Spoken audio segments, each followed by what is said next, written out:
Hello dear students, welcome to physics time. हम कर रहे हैं क्लास 11th की physics chapter vector algebra. Last lecture में हमने किया था how to multiply two vectors when the answer is scalar. मतलब दो वेक्टर्स को मल्टीप्लाई करने पे आंसर स्केलर आए तो उस प्रोडक्ट को, उस मल्टीप्लीकेशन को क्या बोलते हैं हम? स्केलर प्रोडक्ट या डॉट प्रोडक्ट। ठीक है, उसके रिलेटेड मैंने दो क्वेश्चन दिए थे आपको, आपने किए हैं सॉल्व, मुझे अच्छा लगा। फर्स्ट क्वेश्चन था a माइनस बी का मैग्नीट्यूड निकालना है। ठीक है, आंसर दिया हुआ था। अब इसको निकालना कैसे है? कुछ स्टूडेंट्स के आंसर जो आए हैं, आंसर बिल्कुल ठीक है, लेकिन मेथड में थोड़ी सी प्रॉब्लम है, थोड़ी सी। तो ध्यान दो बेटा, कैसे करना है इसको। जब हम करते हैं, एक कॉन्सेप्ट लिखो यहाँ पे साइड में, a वेक्टर का मैग्नीट्यूड स्क्वायर अगर आपको चाहिए तो बच्चे आप लिख रहे हो a vector dot a vector magnitude. गलत है। अगर आप दो मैग्नीट्यूड्स लिख रहे हो तो बीच में डॉट नहीं लगाना।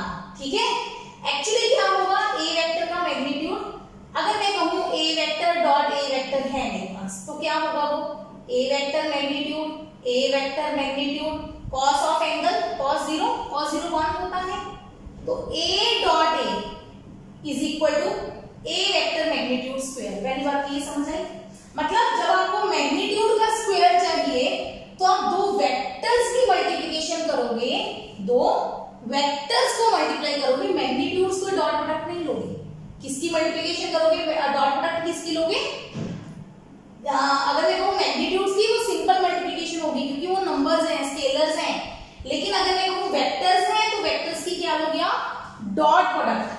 तो मतलब मुझे अगर मैं कहूं इसके मैग्नीट्यूड का स्क्वायर चाहिए तो that will be a minus B dot a minus B. ठीक, अब इसको सॉल्व कर दो। स्क्वायर क्यों लिया? वैसे तो हमें आंसर से भी पता था कि अंडर रूट आना है आंसर में, तो हम स्क्वायर लेके चलते हैं, अपने आप सॉल्व हो जाएगा। a dot a minus a dot b। ये मल्टीप्लिकेशन आपको आती होगी, a को a से, a को b से, फिर b को a से, है ना, फिर b को b से, प्लस हो जाएगा लास्ट वाला, माइनस माइनस प्लस हो जाते हैं मल्टीप्लिकेशन में, है ना। तो a डॉट a क्या बना? a magnitude square. a dot b क्या बना? ab cos theta. b dot a क्या बना? ba cos theta. b dot b क्या बना? b vector magnitude square. मैं अगर अकेला a लिख रही हूं या a वेक्टर मैग्नीट्यूड लिख रही हूं, एक ही बात है, ये रफ वर्क है हमारे लिए। a लिख दो या a वेक्टर मैग्नीट्यूड लिख दो, एक ही बात है। तो इसको मैं लिख सकती हूँ a स्क्वायर। ये दो नंबर्स हैं, सिंपल नंबर्स हैं। सिंपल नंबर में a और b को मल्टीप्लाई किया या b और a, 3 गुना 4, 4 गुना 3 बराबर होते हैं। ठीक, तो ये बन गया twice ab cos theta plus b square. ये a माइनस b वेक्टर का मैग्नीट्यूड स्क्वायर आ गया।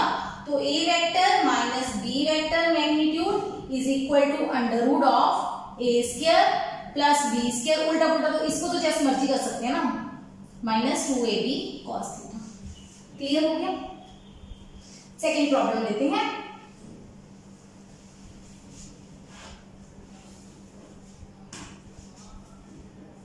a minus b magnitude is equal to a plus b magnitude. Find angle between a and b. a minus b squaring both sides. आपको ये given है, उसकी दोनों तरफ स्क्वायर कर दो। क्यों स्क्वायर किया? ताकि ये फॉर्मूलाज बन जाए। a minus B square is equal to a plus B square. ठीक है, अभी फिर से इस स्टेप को अच्छे से करना है आपको।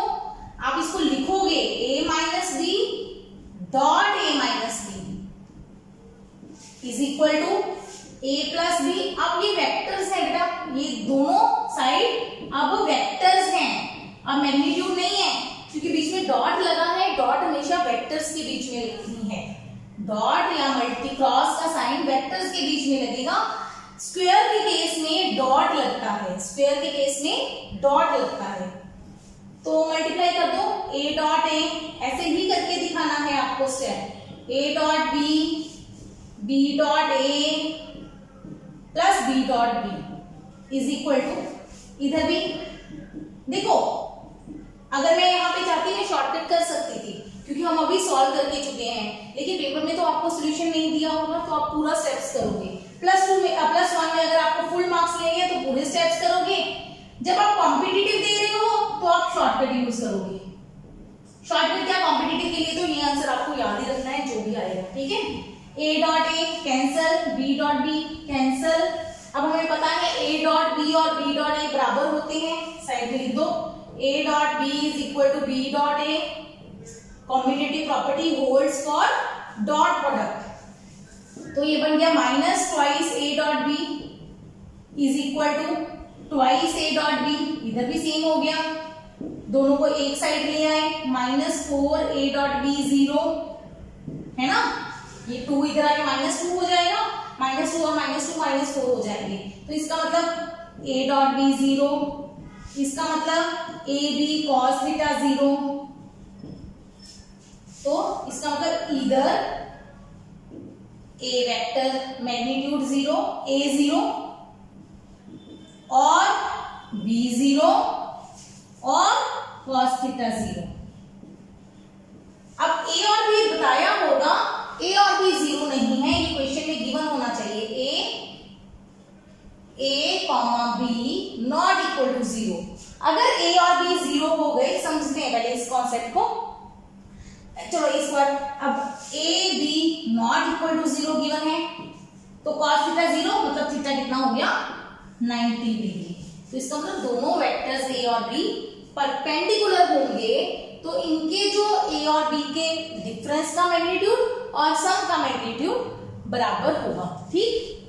लीजिए समझाते हैं, ये आपका a वेक्टर है, ये हमारा b वेक्टर होना चाहिए परपेंडिकुलर, तो देखो पाइथागोरस थ्योरम पैरेललोग्राम लॉ लगाएंगे, रेक्टेंगल बन जाएगी 90 डिग्री के केस में, ये वेक्टर हमारा होगा a vector plus b vector, ठीक है। अगर नीचे चाहिए a माइनस b तो b नेगेटिव होना चाहिए, मतलब ये होगा -b। अब इनका रिजल्टेंट लेंगे हम, ये वाला रिजल्टेंट होगा a vector plus -b vector, कहने का मतलब a माइनस b, ये क्या होगा a माइनस b वेक्टर, ठीक है। ध्यान दो इन दोनों का मैग्नीट्यूड क्या है, आपस में सेम है, दिखने में लग रहा है सेम रेक्टेंगल्स बनेगी, ये b सेम साइज का बनाना, अगर आप b सेम साइज का बनाओगे और आप मैग्नीट्यूड का मतलब है लेंथ, वेक्टर की लेंथ, आप दोनों की लेंथ नापो, बिल्कुल सेम लेंथ आएंगी, ठीक है। तो ये रीजन है हमारा क्वेश्चन सॉल्व होने का। अच्छा, अभी एक स्टूडेंट ने मुझे भेजा कि a माइनस b का magnitude is equal to under root, मतलब उन्होंने कैसे बताया मैं समझाती हूँ, एक बार इसको रब कर दो, ये क्लियर हो गया, इस पर नोट कर दो, इसको कॉन्सेप्ट समझ आ गया होगा आपको।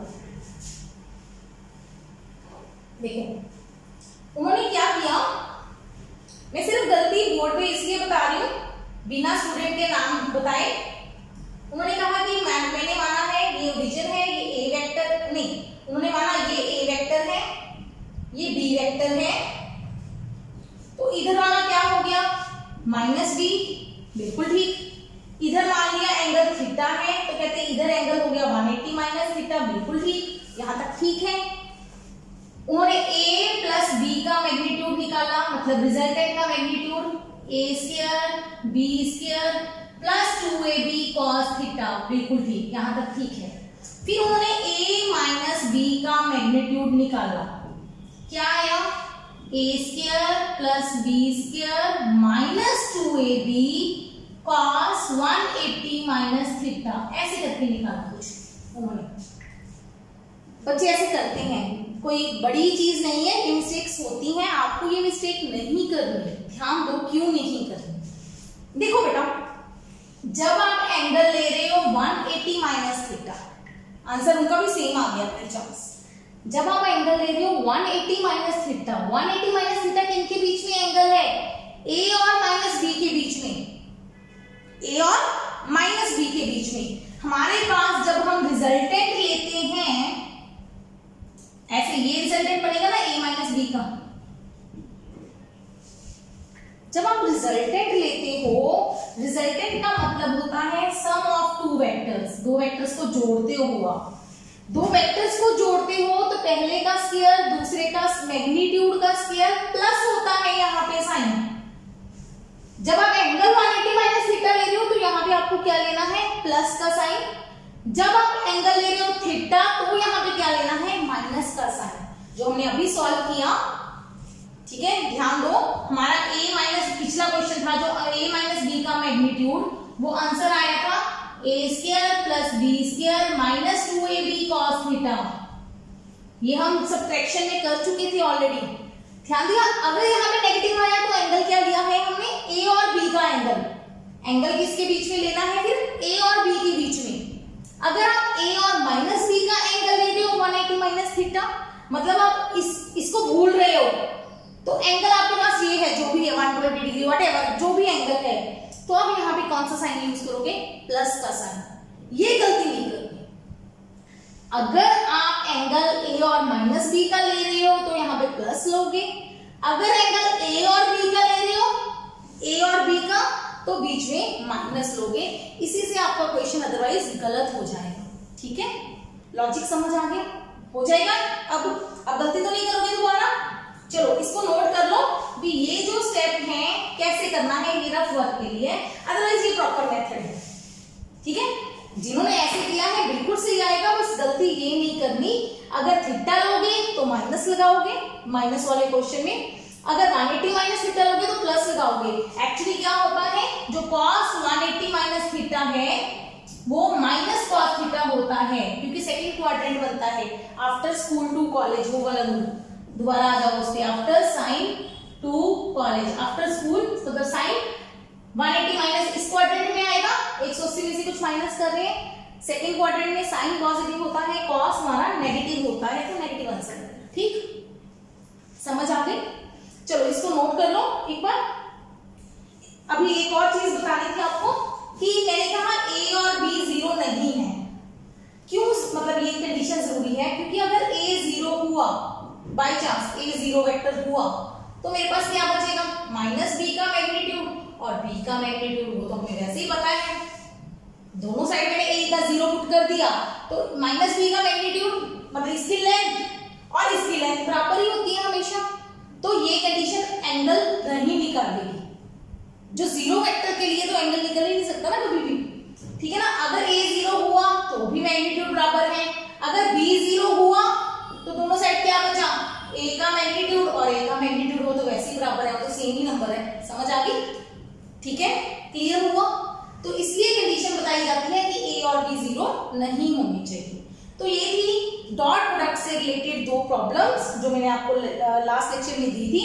अब हम आज का टॉपिक स्टार्ट करने जा रहे हैं, that is next product of two vectors, जिसमें कि आंसर हमारा वेक्टर आएगा। वेक्टर प्रोडक्ट और क्रॉस प्रोडक्ट समझना है हमें आज। तो क्या है वेक्टर प्रोडक्ट, ए वेक्टर क्रॉस बी वेक्टर। आपने दो वेक्टर्स को क्रॉस किया और जो आंसर आया वो भी थर्ड वेक्टर है, जो आंसर आया वो भी एक वेक्टर है। For example, I don't know आपने पढ़ी है 9th 10th क्लास में, मे बी एक टर्म पढ़ी होगी टॉर्क, पढ़ी है या पढ़ा होगा moment of force, may be पढ़ा होगा। हम कोई बात नहीं, अगर नहीं भी पढ़ा तो हम अब पढ़ेंगे। क्या है ये चीज, कभी दरवाजा खोला है, बहुत बार खोला है दरवाजा, आप एक हैंडल लगा होता है, हैंडल को पकड़ते हो, दरवाजा गोल घूमता है ना।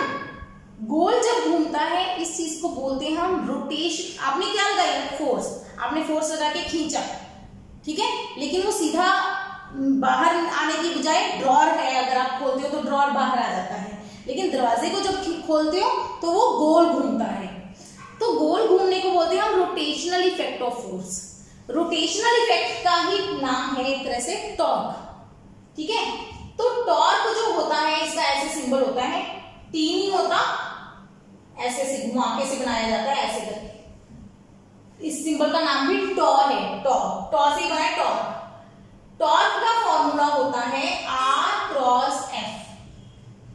ऐसे R क्या है? पोजीशन वेक्टर, मतलब ये क्या है?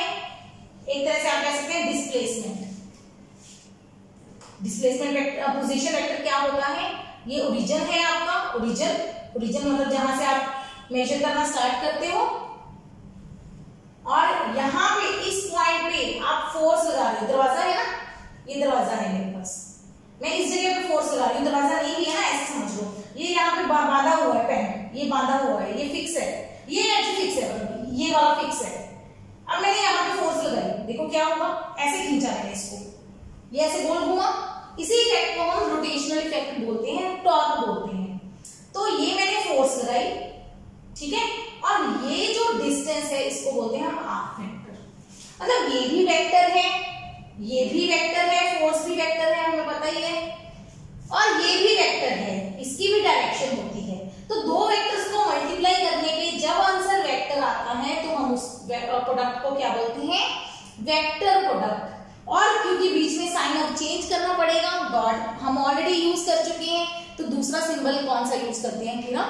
मल्टीप्लाई का क्रॉस साइन, ठीक है। सिंपल मैथ में अगर आप 2 into 3 लिखते हो 6 बन जाता है, बिल्कुल ठीक है, लेकिन यहाँ पे वेक्टर्स में डायरेक्शन आ जाएगी, तो आपका मेथड चेंज हो जाएगा। चलो करते हैं। तो अब A क्रॉस B का फॉर्मूला क्या है? A डॉट B का क्या फॉर्मूला है? AB sine theta. तो इधर AB कॉस थीटा, तो इधर आ जाएगा AB साइन थीटा। बस इतना सा फर्क है।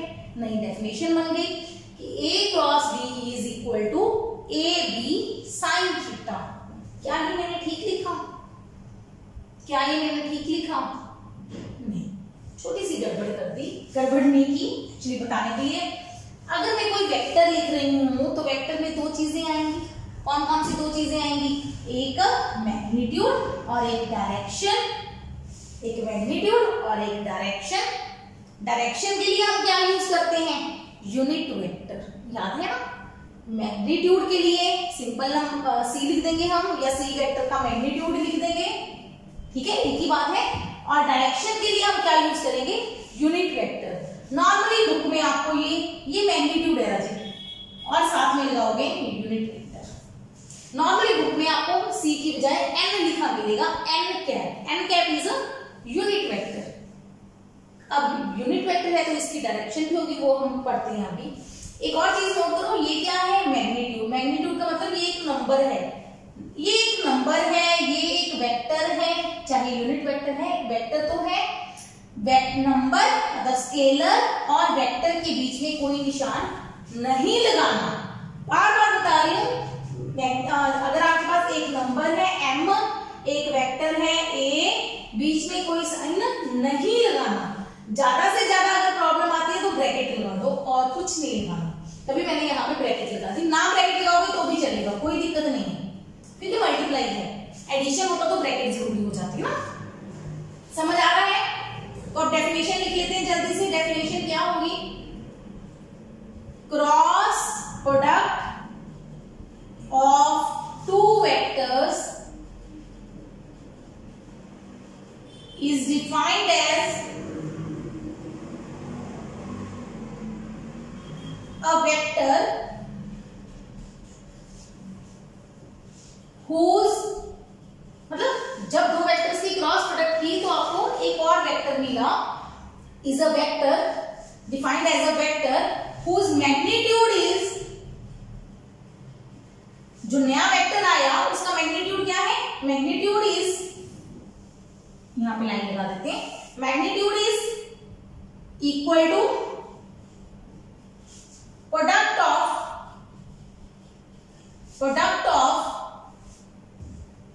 Magnitudes of both vectors. देखो वही डॉट प्रोडक्ट वाली सिमिलर डेफिनेशन है, बस यहां पे क्या चीज है? इज डिफाइंड एज, पहले हम सिंपली करते थे प्रोडक्ट ऑफ टू वेक्टर्स क्योंकि एक स्केलर बनता था।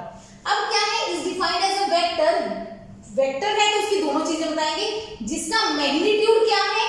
Product of vector A B and sine of angle between them, cos की जगह पे साइन आ गया, sine of angle between them. +2 के लिए तो ये डेफिनेशन +1 के लिए याद करनी पड़ेगी, बोर्ड्स के लिए, क्लास के लिए, ठीक है। बोर्ड तो है नहीं ना, +1 का +2 का बोर्ड है तो, लेकिन जब आप कॉम्पिटिटिव करोगे तो ये डेफिनेशन हम याद नहीं करेंगे, सिर्फ फॉर्मूला याद करेंगे, ठीक है। एंड जिसका मैग्नीट्यूड ये है, and direction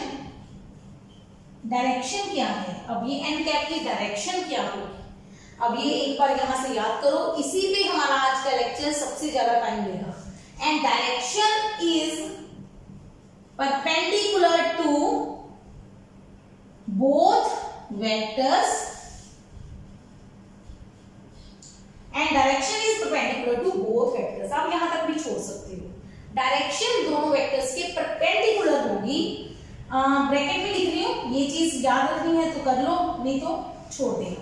given by right handed thumb rule और स्क्रू रूल, मतलब दोनों रूल राइट हैंडेड है, राइट हैंडेड थंब रूल और स्क्रू रूल। एक बार डेफिनेशन नोट करो, डेफिनेशन याद कर लेना, नहीं तो फॉर्मूला तो याद करना ही करना है, बस फॉर्मूला याद करना है हमें मेन, और डायरेक्शन कैसे निकालते हैं वो हमें सीखनी है। ये बहुत इंपॉर्टेंट चीज है, इसकी डायरेक्शन इजी है, पर हम ये भी कह सकते हैं थोड़ी सी टफ भी है, इजी भी है, थोड़ी सी टफ है, थोड़ी सी मतलब टाइम लगता है इसको सीखने में, ठीक है। करेंगे, मेहनत करेंगे तो सीखेंगे भी, ऐसी कोई बात नहीं है कि हमें कोई चीज नहीं आएगी, हमें अच्छे से समझ आएगी। डायरेक्शन लगाएंगे, डायरेक्शन पे चलो।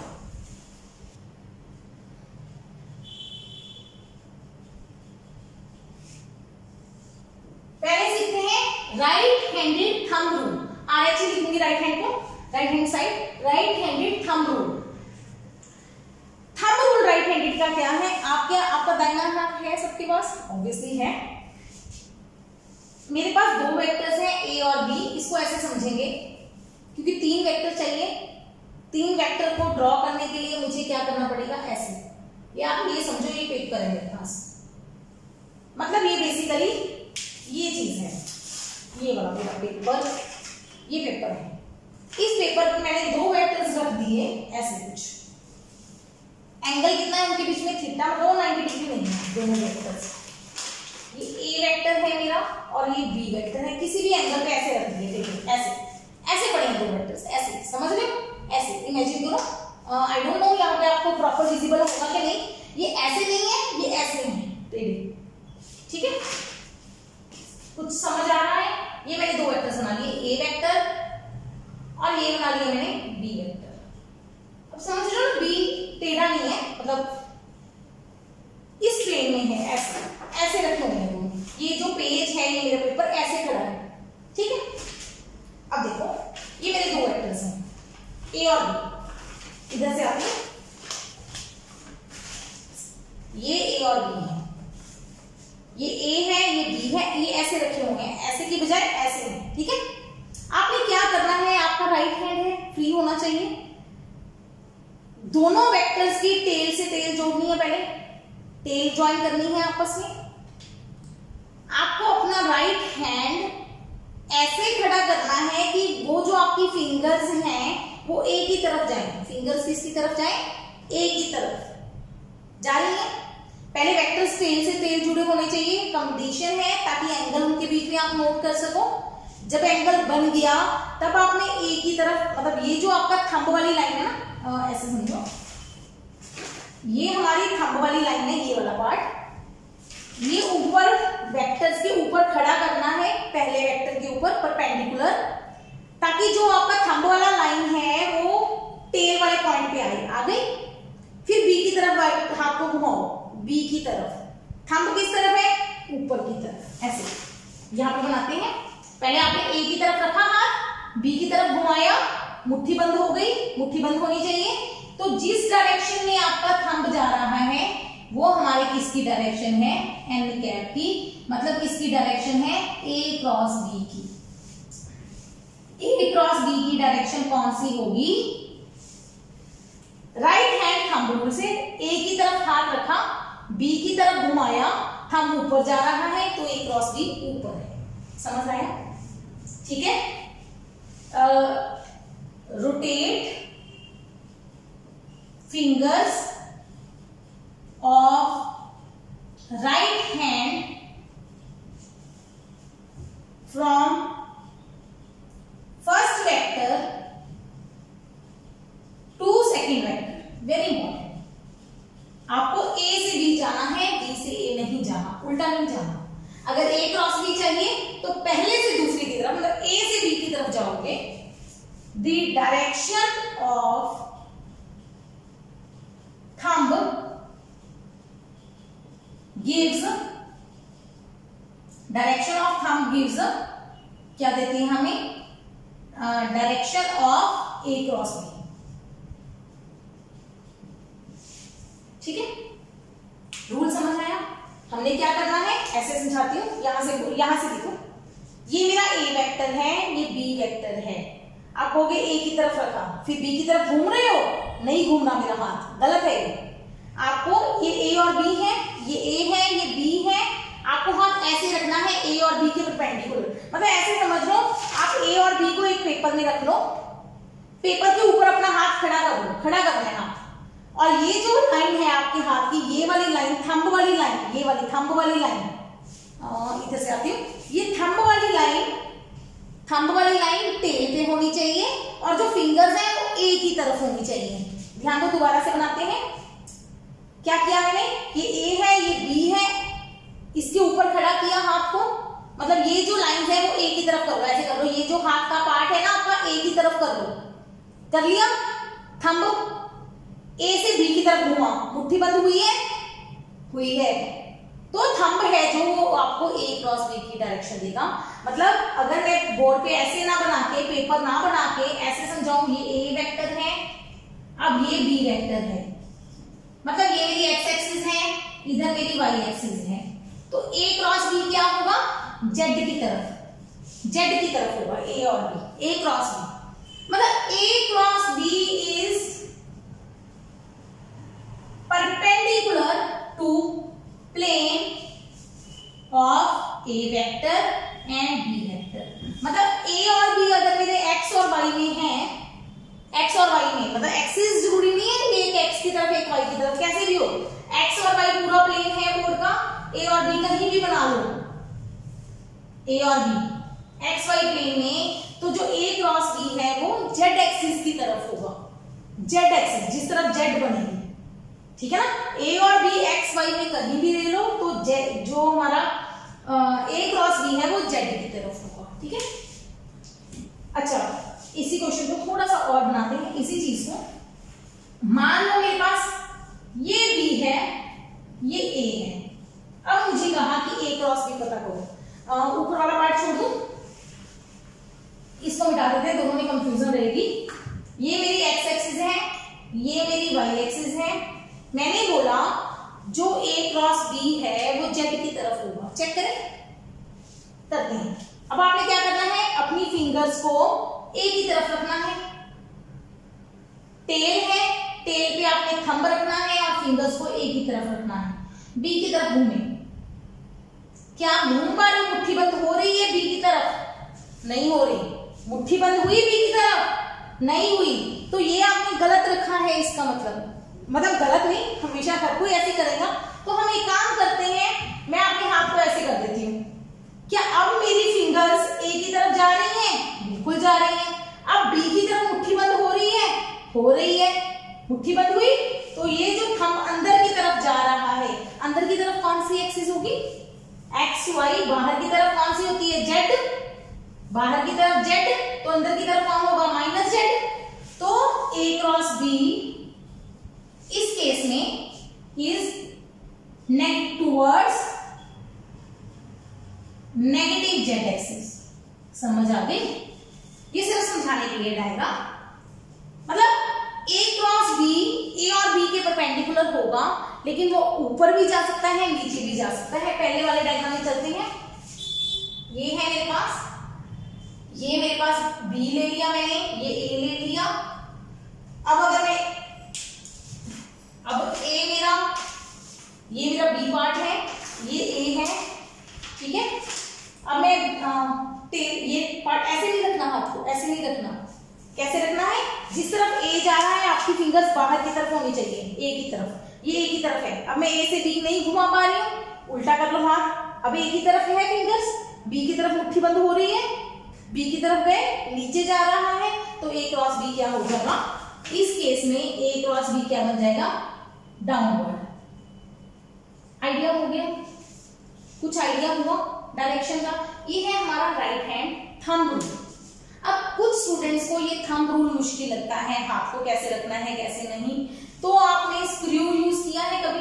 अगर वो यहीं पे चेंज कर रही हूँ, स्क्रू कभी यूज किया है? स्क्रू घर में होगा ना, नट जो पेच होता है। पेच मेरे पास नहीं होगा यहाँ पे, तो मैं पेन यूज करती हूँ। पेन क्या करो, आप इसकी टेल पे पेन खड़ा करो, खड़ा करना है इनके ऊपर, परपेंडिकुलर खड़ा करना है। आप ए से बी की तरफ घुमाओ पेन, ए से, या मार्कर यूज कर लेते हैं, हम पेन क्यों लेके आएंगे। ए से बी की तरफ घुमाते हैं पेन, ए से बी की तरफ। क्या घुमा रहे हैं? ए से बी की तरफ। अब ये बताओ, ये स्क्रू अंदर जाएगा कि बाहर आएगा? घुमाया है कभी?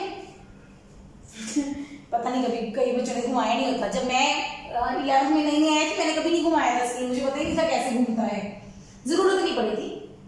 आज के बच्चे बहुत स्मार्ट हैं, वो तो शुरू से ही पेचकस से शुरू हो जाते हैं ना स्क्रू ड्राइवर यूज करना। चलो, ए से बी की तरफ घुमाएगा, क्या होगा? ये चेक करना राजे, ये स्क्रू अंदर जाएगा, टाइट होगा। अगर ऐसे घुमाओगे तो बाहर आएगा, ऐसे घुमाओगे तो अंदर जाएगा। बस ये आपको पता होना चाहिए। तो ए से बी की तरफ घुमाया, अंदर जा रहा है, तो डायरेक्शन क्या हो जाएगी? डायरेक्शन ए से बी की तरफ इनवर्ड्स। किसकी? ए क्रॉस बी की।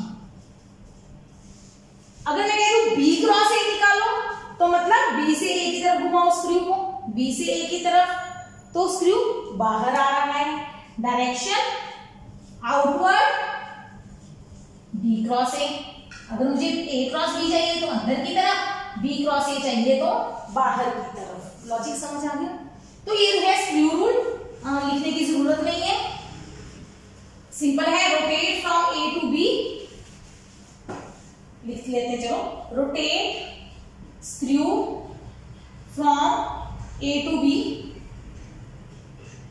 फर्स्ट टू सेकेंड, पहले से दूसरे की तरफ जाना है, उल्टा नहीं जाना, पहले से दूसरे की तरफ। Direction of movement of screw, इतना पेपर में कभी नहीं आता, आज तक कभी नहीं आई इसकी डेफिनेशन, ठीक है। डायरेक्शन ना +1 में, बोर्ड में, तो बोर्ड में मतलब ना +1 में आएगी ना उसमें आएगी आपको कॉम्पिटिटिव में। Direction of movement of screw gives A cross. Screw जिसकी तरफ जाएगा वो ए क्रॉस बी होगा, ठीक है। ए क्रॉस बी का gives cross product. Cross product की डायरेक्शन कौन बताएगा? मूवमेंट ऑफ स्क्रू, मतलब स्क्रू को रखना है, ये ए है, अच्छा चलो समझते हैं, ये बी है। आपने क्या रखना है? जो स्क्रू है ए पे रखा, ऐसे रखा टेल पे, ए से बी की तरफ घुमाएगा, ऐसे घुमाएगा, ठीक है। सोचो ये टाइट होगा कि लूज होगा? ऐसे घुमाया, ऐसे घुमा रहे हैं, कसा जाएगा कि खुलेगा?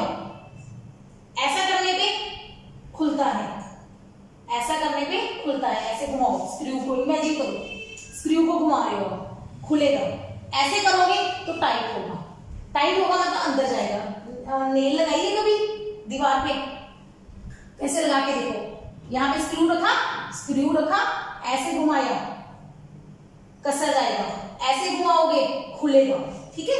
मेरे को ये थोड़ा सा मतलब मैं कम यूज करती हूँ, मैं हमेशा कौन सा यूज करती हूँ? मैं अपने हाथ पे यकीन रखती हूँ, राइट हैंड रूल पे, कि ए की तरफ हाथ रखा, बी की तरफ घुमाया, नहीं बंद हुई मुट्ठी, तो इसका मतलब उल्टा जाएगा। ए की तरफ रखा, बी की तरफ घुमाया, अंदर तो डायरेक्शन इनवर्स आएगी, ठीक है।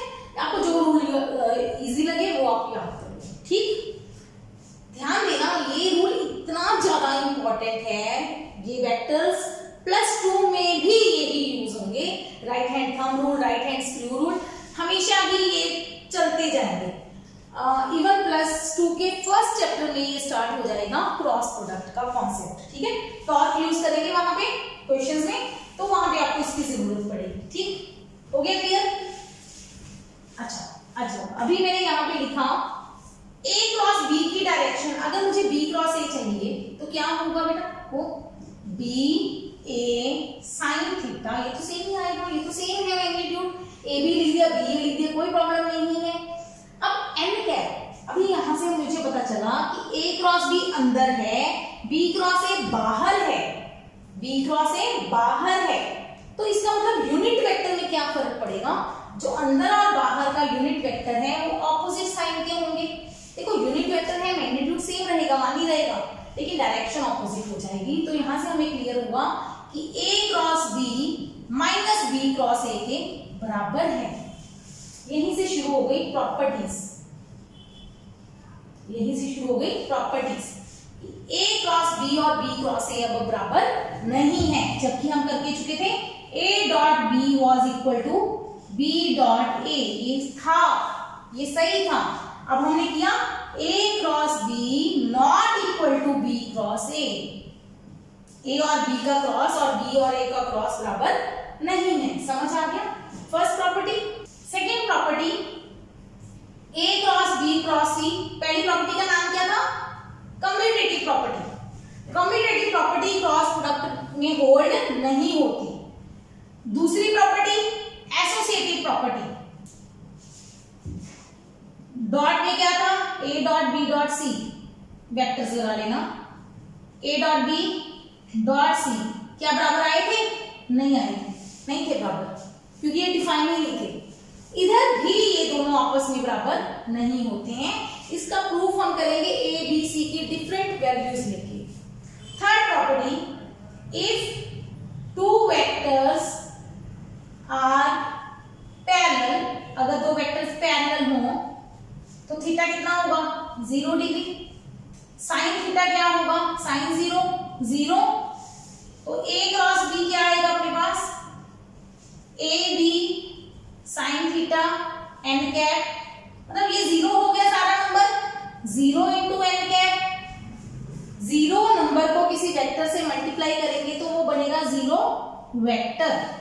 यही पे स्टूडेंट मत गलती करते हैं, अगर दो वेक्टर्स पैरेलल हैं तो उनकी क्रॉस प्रोडक्ट 0 नहीं है, 0 वेक्टर है, क्योंकि दो वेक्टर्स की क्रॉस प्रोडक्ट हमेशा एक वेक्टर आती है, वो 0 वेक्टर लिखोगे आप, उसको 0 नहीं लिखोगे, 0 वेक्टर लिखोगे, है वो 0 ही है, बस मतलब क्योंकि वो डेफिनेशन है कि दो वेक्टर्स की क्रॉस प्रोडक्ट वेक्टर होती है तो हम 0 वेक्टर लिखेंगे। यही आता है हमारा नल वेक्टर का कॉन्सेप्ट, 0 वेक्टर पढ़ाया था ना, जिसका मैग्नीट्यूड 0 हो और उसकी डायरेक्शन क्या होती है, आर्बिट्रेरी, मतलब हम इसकी डायरेक्शन को डिफाइन नहीं कर सकते, ठीक है।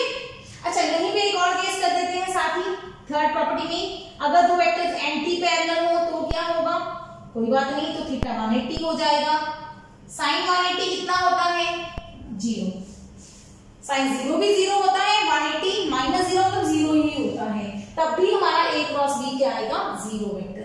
मतलब दो वेक्टर्स जब सेम डायरेक्शन में होंगे या ऑपोजिट डायरेक्शन में होंगे, A और B सेम में या ऑपोजिट में, तो उनकी क्रॉस प्रोडक्ट क्या होगी, 0। ध्यान है, A डॉट B कब 0 होता था, व्हेन डॉट प्रोडक्ट कब 0 है, जब परपेंडिकुलर हो।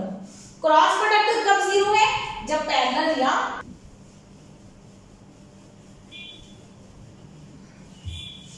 अच्छा फोर्थ प्रॉपर्टी हमें कह देते हैं, टू वेक्टर्स आर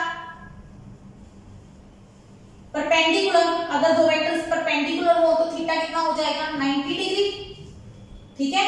90 डिग्री हो गया तो साइन 90 1 होता है, तो हमारे पास A क्रॉस B क्या आ जाएगा, A B sine 90 into n cap, A B n कैप। कभी कभी जरूरत पड़ सकती है, वैसे कम जरूरत पड़ेगी ना परपेंडिकुलर, ठीक है। नेक्स्ट अब आते हैं हम अपने ऑर्थोगोनल वेक्टर्स पे। ऑर्थोगोनल यूनिट वेक्टर्स पे, मतलब आई जे के लिए। बड़ा मजा आएगा इनको करने में। हमारे पास ये आई है, ये जे है, ये के, याद है आपको बताया था, ये एंटी क्लॉक में चलते हैं, आई जे के, आई जे के। कहीं से भी शुरू करो, जहां पे आई लिखोगे उसके एंटी क्लॉक 90 डिग्री पे जाके जे, उसके एंटी क्लॉक 90 पे जाके के। जो ये 90 डिग्री का एंगल है, मतलब ये तीसरा एंगल हमेशा गलत बनेगा। इस रेक्टेंगल से टाइप आप बना देना ये, अगर ये स्ट्रेट ऐसे गोल मत बनाना एंगल, ये 90 डिग्री का निशान होता है, ठीक है। अब ये आई जे के आपके एंटी क्लॉक में रखने हैं। अगर आई इसको मानोगे तो ये जे होगा, ये के होगा, ठीक है। ये राइट हैंडेड रूल होता है, राइट हैंड का, मतलब आई जे के एंटी क्लॉकवाइज में आते हैं हमेशा। ऑर्थोगोनल यूनिट वेक्टर्स की क्रॉस प्रोडक्ट, डॉट प्रोडक्ट के फॉर्मूले लिख दूं एक बार, डॉट प्रोडक्ट की याद करो, I dot I, J dot J, के डॉट के, क्या था 1। अच्छा आई डॉट जे डॉट के डॉट आई क्या था 0। ये तो ठीक था ना। इधर आते हैं ऑर्थोगोनल यूनिट वेक्टर्स के लिए क्रॉस प्रोडक्ट क्या होगी, आई क्रॉस आई, आई क्रॉस आई। करके नहीं दिखाऊंगी, सिर्फ समझाऊंगी। देखो राजे, फॉर्मूला अगर लगाते हैं तो हम क्रॉस प्रोडक्ट का पहले का मैग्नीट्यूड, दूसरे का मैग्नीट्यूड, साइन एंगल, आई और आई में कितना एंगल है 0, एन कैप 1 1 sin 0 0, तो आई क्रॉस आई क्या बनेगा 0, 0 नहीं बनेगा 0 वेक्टर। जे क्रॉस जे वही लगा लो ना, अभी कराया है पैरेलल वेक्टर्स, जे और जे पैरेलल है, सेम डायरेक्शन में है, पैरेलल है, तो वो भी 0। के क्रॉस के वो भी सेम डायरेक्शन में है, तो आंसर क्या आएगा 0। डॉट प्रोडक्ट सेम की 1 होती है, क्रॉस प्रोडक्ट सेम की 0 वेक्टर होती है, 0 नहीं होती 0 वेक्टर होती है। अच्छा अब आ जाते हैं आई क्रॉस जे, आई क्रॉस जे, आई और जे की क्रॉस करो, क्या बनेगा, I vector magnitude, J vector magnitude, sine of angle I और जे में कितना एंगल है 90 डिग्री, एन कैप। आई का मैग्नीट्यूड 1, जे का मैग्नीट्यूड 1, साइन 91, मतलब 1 ही हो गया, 1 इंटू एन कैप। अब प्रॉब्लम है एन कैप की, इसकी डायरेक्शन क्या होगी, डायरेक्शन क्या होगी। आई और जे दोनों रूल लगा के दिखा देती हूँ। पहले लगा लेते हैं, कौन सा रूल इजी है, स्क्रू रूल, स्क्रू रूल लगाते हैं, पहले स्क्रू रूल लगा लेते हैं। आई और जे ये दिख रहे हैं, पेन रखा यहाँ पे, स्क्रू रखा, आई से जे की तरफ घुमाया, स्क्रू क्या आएगा बाहर के अंदर, ऐसे घुमा रहे हैं, स्क्रू खुलेगा कि बंद होगा, ऐसे बंद होता है, ऐसे खुलता है, ठीक है। खुल रहा है मतलब बाहर आ रहा है, स्क्रू बाहर जा रहा है, बाहर कौन सा वेक्टर दिख रहा है आपको, के। तो आई क्रॉस जे, क्या मैं यूनिट वेक्टर के लिख सकती हूँ यहाँ पे, बिल्कुल लिख सकते हैं। आई क्रॉस जे क्या आएगा, के क्या है, ठीक है। ऐसे करते हैं, बोर्ड साफ करके दोबारा से लिखते हैं इस चीज को। ऑर्थोगोनल यूनिट वेक्टर्स के लिए हमारे पास, ऑर्थोगोनल यूनिट वेक्टर्स के लिए आई क्रॉस आई, जे क्रॉस जे, के क्रॉस के क्या आएगा 0 वेक्टर। यहीं पे बच्चे मार खाते हैं, 0 वेक्टर लिखना भूल जाते हैं। फर्स्ट हो गया, सेकंड हो गया, I cross J 1 1 sign 90 into unit vector लगाना था। दूसरा रूल भी देख लो, पहले मैंने अपनी फिंगर आई की तरफ की, जे की तरफ बंद की, बंद हो गई मुट्ठी, हाथ फिंगर थंब किसकी तरफ है, बाहर की तरफ। बाहर मेरा कौन सा वेक्टर खड़ा है, के वेक्टर, तो यहाँ पे के कैप लगा देंगे। यूनिट वेक्टर ही लगाना है ना, एन कैप। एन कैप कौन सा लगाना है, जो उस डायरेक्शन में हो। आपका थंब किस तरफ आया, बाहर की तरफ, बाहर कौन है, के कैप, तो एन कैप की जगह पे हम लगाएंगे के कैप। ये सारा कुछ 1 हो गया, तो हमारे पास आ गया I cross J is equal to K cap. समझ आया। अच्छा अब मुझे चाहिए जे क्रॉस आई, मुझे कोई कहता है जी जे क्रॉस आई निकालो, कोई बात नहीं, हम जे की तरफ फिंगर्स रखी, आई की तरफ घुमाया, मुट्ठी बंद नहीं हुई, गलत हो गया, उल्टा कर लो। जे की तरफ फिंगर्स है, फिंगर्स जे की तरफ है, जे आई की तरफ मुट्ठी बंद हुई, थंब किस तरफ जा रहा है, अंदर की तरफ। तो अंदर की तरफ कौन है, बाहर के है, तो अंदर कौन होगा, माइनस के। बाहर के है तो अंदर कौन होगा, माइनस के। ठीक है, क्लियर है। अब आ जाओ दूसरा वेक्टर, मुझे चाहिए मान लो जे क्रॉस के। इतना टफ नहीं होगा याद करना, शॉर्टकट बताऊंगी, समझना पड़ेगा लेकिन। जे क्रॉस के, अब देखो ये जे है, ये के है। पहले अपना हाथ इसके ऊपर रखना है ताकि आपकी फिंगर जे की तरफ जाए, फिंगर जे की तरफ जानी चाहिए। जे जा रही है, के की तरफ बंद किया, मुट्ठी बंद हो गई, इधर आया। इधर कौन है मेरे पास, आई कैप। यहां से देखो इधर कौन है, आई कैप। इधर आई कैप है, तो जे क्रॉस आई जब करेंगे, जे क्रॉस के करेंगे, जे का मैग्नीट्यूड 1, के का मैग्नीट्यूड 1, इनके बीच में एंगल कितना है 90 डिग्री, साइन 90 भी 1 हो गया, तो ये क्या बनेगा, आई कैप। जे क्रॉस के क्या बनेगा, आई कैप। उल्टा चाहिए, के क्रॉस जे। सिर्फ ये मतलब बाद में हम याद करेंगे, लेकिन सिर्फ इसमें क्रैमिंग नहीं है, इसमें लॉजिक है। ये के है, ये जे है। अब मुझे जे क्रॉस के नहीं चाहिए, इधर थी ना मैं पहले ऐसे बनाती हूँ, मुझे के क्रॉस जे चाहिए। के की तरफ फिंगर्स रखी, जे की तरफ मुट्ठी बंद नहीं हुई, फिर मैं खुद घूम जाती हूँ इधर, मेरे लिए इजी हो जाएगा। जे की तरफ फिंगर्स रखी, के की तरफ घुमाई, नहीं के की तरफ फिंगर्स रखी, जे की तरफ घुमाई, इधर आया। इधर कौन है, इधर आई था, इधर कौन होगा, आई के ऑपोजिट माइनस आई, तो ये बन जाएगा माइनस आई।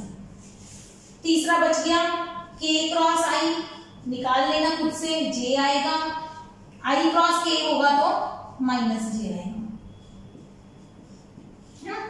मतलब एक बार ये रूल नोट करो, फिर शॉर्टकट ट्रिक समझाते हैं इसकी। डिफरेंट वेक्टर्स की, यूनिट वेक्टर्स की आई जे के लिए ऑर्थोगोनल की बात हो रही है सिर्फ। डिफरेंट की डॉट प्रोडक्ट 0 होती थी, इधर सेम की 0 है, ऑपोजिट की मतलब डिफरेंट की आई और जे और के जो भी आएंगे वो तीसरा वेक्टर होता है। शॉर्टकट याद करेंगे, इतना रट्टा नहीं मार, इतना मतलब याद करना मुश्किल हो जाते हैं, सिंपल। आप बनाएंगे 3 वेक्टर्स आई जे के, एक सर्कल में लिखो। सर्कल में किस डायरेक्शन में, एंटी क्लॉकवाइज। एंटी क्लॉक लिखना है आई जे के, क्योंकि हमारे एंटी क्लॉक ही बनता है। देखो आई जे के, लाइनें नहीं ड्रॉ की, एक्सिस नहीं ड्रॉ की, सिंपल आई जे के लिख दिया। आपको कहें आई क्रॉस आई, वो एक ही जगह पे खड़ा है बंदा, आई क्रॉस आई 0। आपको बोला जे क्रॉस जे सेम है, एक ही जगह पे खड़ा है, तो 0 आंसर है। अच्छा, अगर आपको कहें हमें डिफरेंट चाहिए, आप कोई भी पेयर बोला, आपको बोले के क्रॉस जे, ठीक है, आपने क्या करना है, के से जे की तरफ जाना है, उसके बाद कौन आया, आई, तो आंसर आई आएगा। अब पॉजिटिव आएगा कि नेगेटिव, आप के से जे की तरफ जा रहे हो, क्लॉकवाइज जा रहे हो कि एंटी क्लॉकवाइज। क्लॉक देखा है ना, क्लॉकवाइज जा रहे हो, हमारे एक्चुअली कैसे है, एंटी क्लॉकवाइज पॉजिटिव होती है, ठीक है। आप कैसे जा रहे हो, क्लॉकवाइज, उल्टा जा रहे हो तो माइनस आई, उल्टा जाओगे तो माइनस, सेम जाओगे तो प्लस। अगर मुझे चाहिए आई क्रॉस के, आई से के की तरफ जाएंगे, आई से के की तरफ, क्लॉकवाइज जा रहे हैं। तीसरा कौन बचा, जे, क्लॉक जा रहे हैं तो नेगेटिव, एंटी क्लॉक जाओगे तो पॉजिटिव। अगर मुझे चाहिए आई क्रॉस जे, आई से जे की तरफ जाओ, आई से जे की तरफ जाओ, क्लॉकवाइज है कि एंटी क्लॉकवाइज है, एंटी क्लॉकवाइज तो positive, anti clock positive, clock negative. ये सिर्फ याद करने का तरीका है भी, मतलब आई जे के आपने एक ऑर्डर में लिख लेने हैं। मैंने एंटी क्लॉक लिखा, कई टीचर्स या कई बुक्स में लिखा होता है कि आई जे के क्लॉकवाइज लिखो, साइक्लिक ऑर्डर में रखो, साइकिल मतलब घट, उसमें आई जे के कई जगह पे ऐसे भी सिखाते हैं, कोई प्रॉब्लम नहीं है, ऐसे याद कर लो। आप किसी भी ऑर्डर में लिख लो, आपको 2 की क्रॉस चाहिए डिफरेंट की, अगर आपके ऑर्डर के अकॉर्डिंग जैसे आपने लिखे आई जे के उस ऑर्डर में है तो पॉजिटिव, आपके उल्टा चलेंगे तो नेगेटिव। मैंने एंटी को पॉजिटिव लिया, क्लॉक को नेगेटिव लिया। जब भी मुझे कोई भी दो वेक्टर चाहिए, जे क्रॉस के चाहिए, जे क्रॉस के, मैंने भी एंटी लिखा था, ये भी एंटी आ रहा है तो प्लस आई आ जाएगा। मुझे चाहिए आई क्रॉस के, आई क्रॉस के, मैंने एंटी लिखा था, ये क्लॉक बन रहा है, ऐसे क्लॉक घूमेगा, पूरा सर्कल लगा के लिख ले, क्लॉक की तरह है, ये तो मेरे ऑपोजिट है तो मैं इसको माइनस लूंगी, ठीक है ना। बस एक रूल याद रख लो, नॉर्मली यही चलता है, सबसे important anti positive, clock negative. Clear?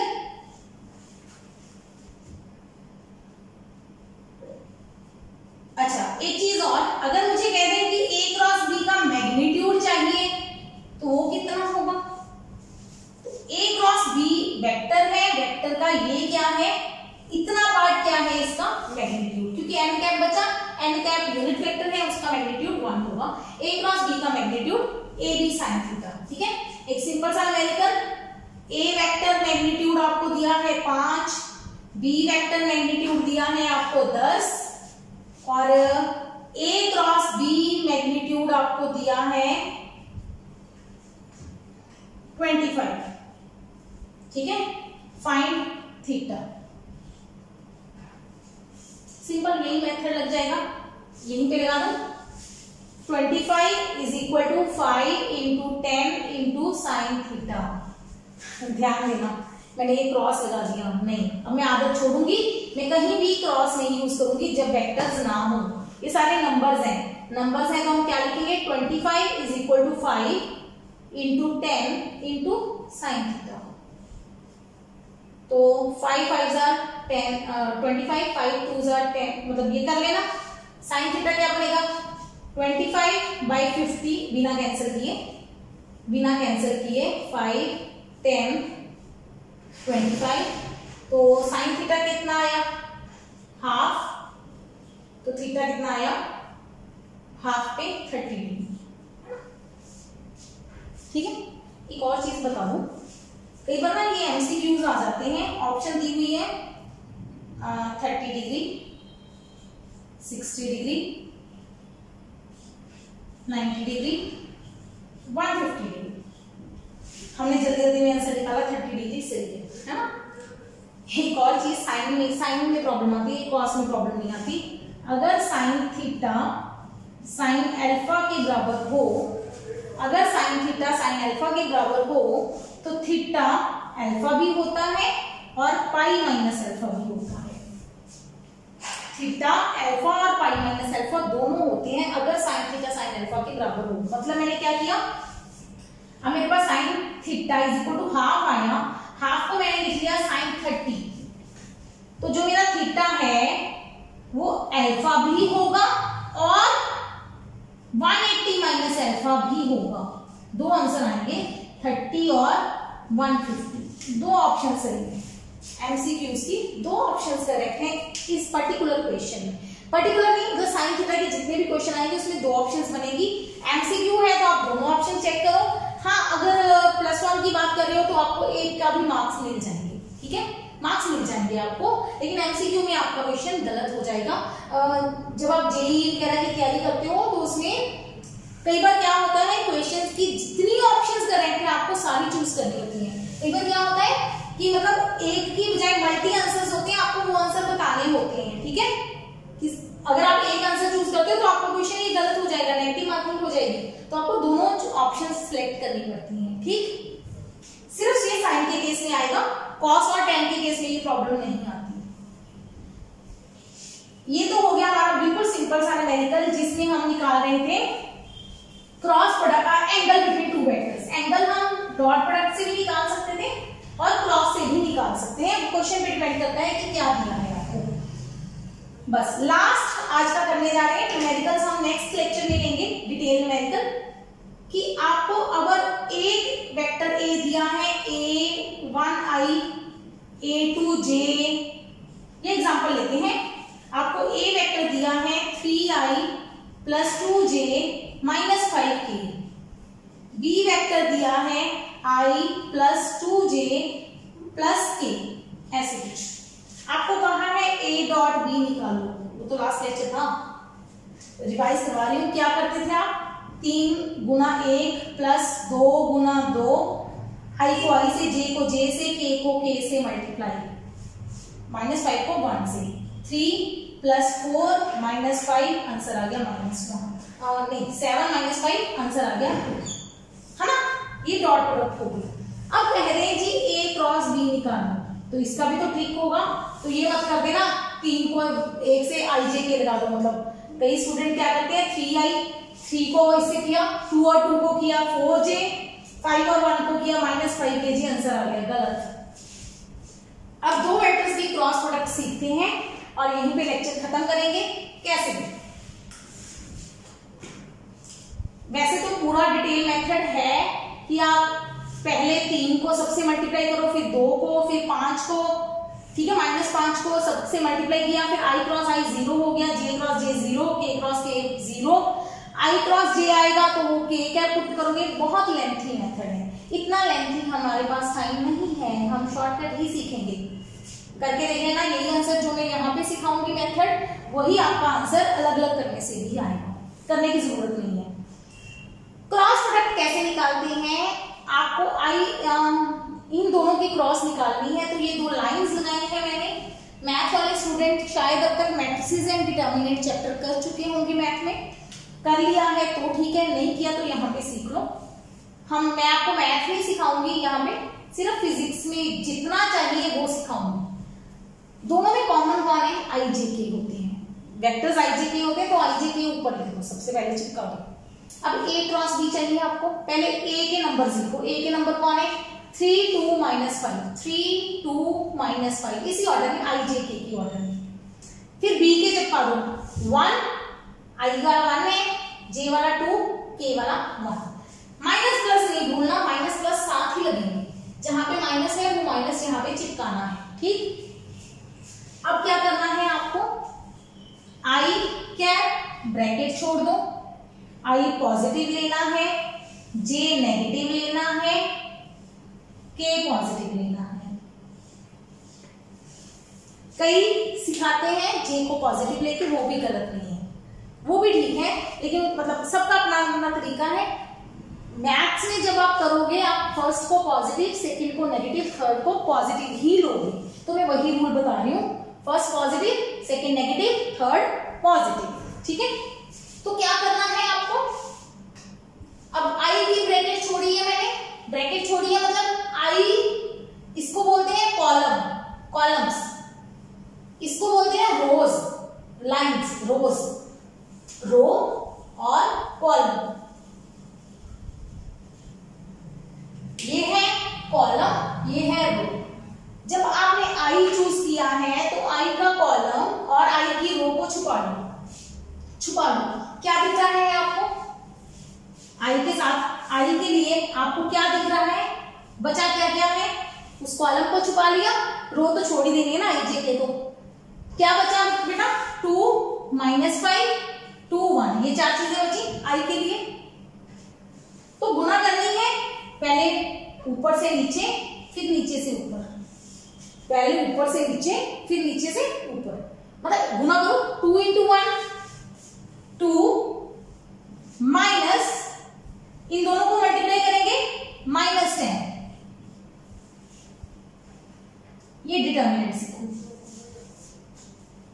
कुछ पता चला? ये ब्रैकेट ना, मैं बाहर वाली ब्रैकेट, ये स्क्वायर ब्रैकेट लगा देती हूँ क्योंकि अंदर फिर ब्रैकेट आ रहा है।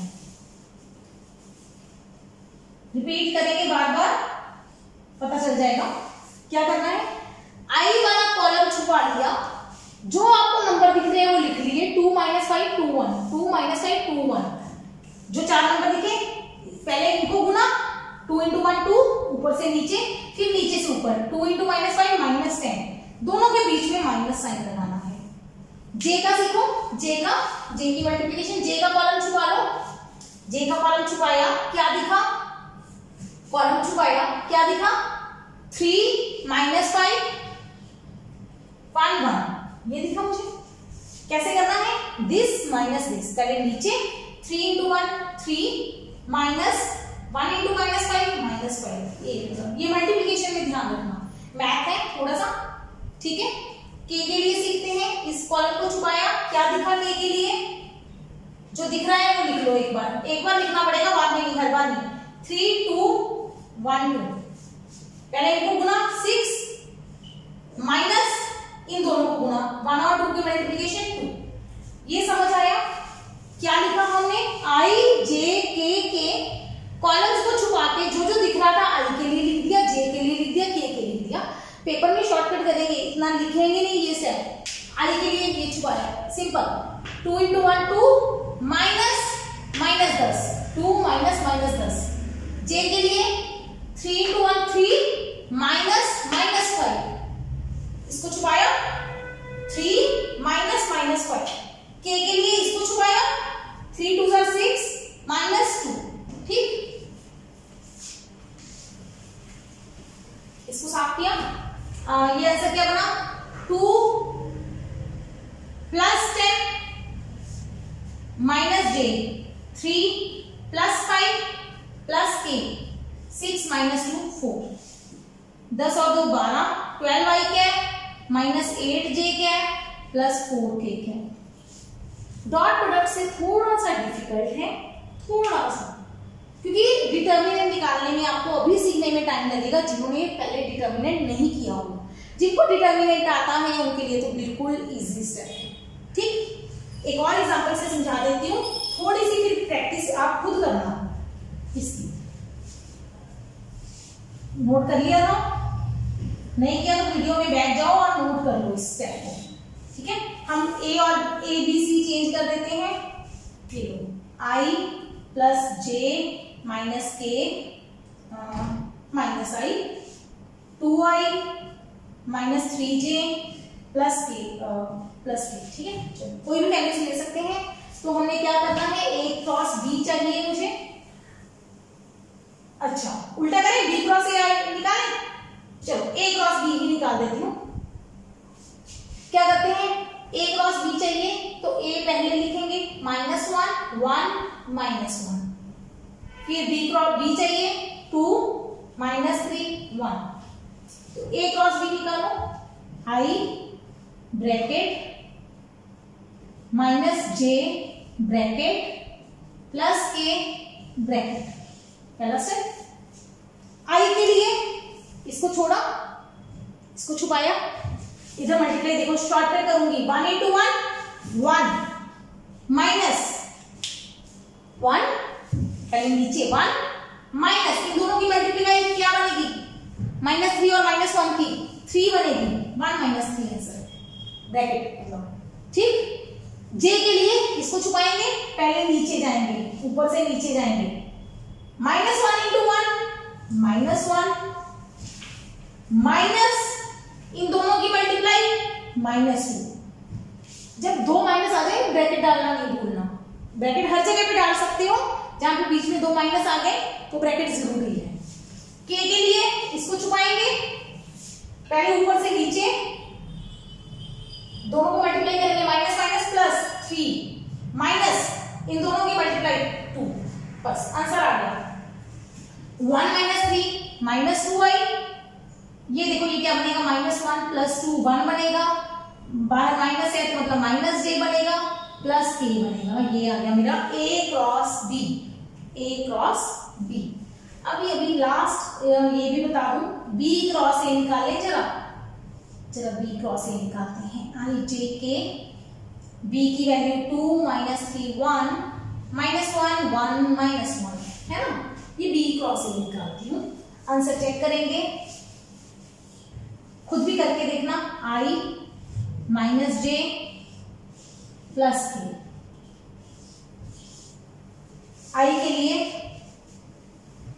छुपाया 3 - 1,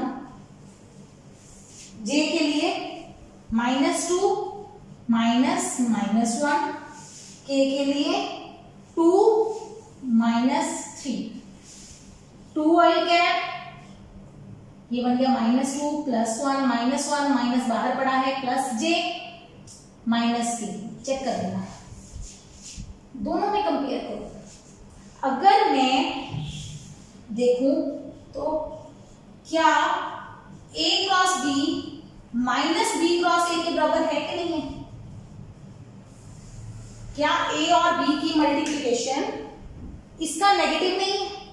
इसको अगर मैं -1 से मल्टीप्लाई कर दूं, अगर ये नेगेटिव हो जाएगा, ये नेगेटिव ये पॉजिटिव आ जाएगा, तो इसका मतलब ए क्रॉस बी और बी क्रॉस ए एक दूसरे के नेगेटिव हैं, जो कि हमने अभी कॉम्पिटिटिव प्रॉपर्टी में किया था कि दोनों आपस में बराबर नहीं होते, इनकी सिर्फ डायरेक्शन ऑपोजिट होती है। देखो दोनों का मैग्नीट्यूड, अगर आप मैग्नीट्यूड निकालोगे ना ए क्रॉस बी का मैग्नीट्यूड और इधर बी क्रॉस ए का मैग्नीट्यूड निकालोगे तो वो सेम आएंगे, मैग्नीट्यूड सेम है, डायरेक्शन ऑपोजिट है, तो इसका मतलब ये कॉम्पिटिटिव प्रॉपर्टी होल्ड नहीं होती। ठीक, तो काफी लेक्चर लंबा हो गया है, आज के लिए ये लेक्चर यहीं पे खत्म करते हैं। जो इनके न्यूमेरिकल्स हैं इनसे रिलेटेड वो हम नेक्स्ट लेक्चर वीडियो में लेंगे। अदरवाइज मुझे ये था कि ये सिलेबस खत्म हो गया, आपका वेक्टर्स का टॉपिक कंप्लीट हो गया था, सिर्फ कुछ न्यूमेरिकल्स बाकी हैं। So keep watching, keep learning, take care.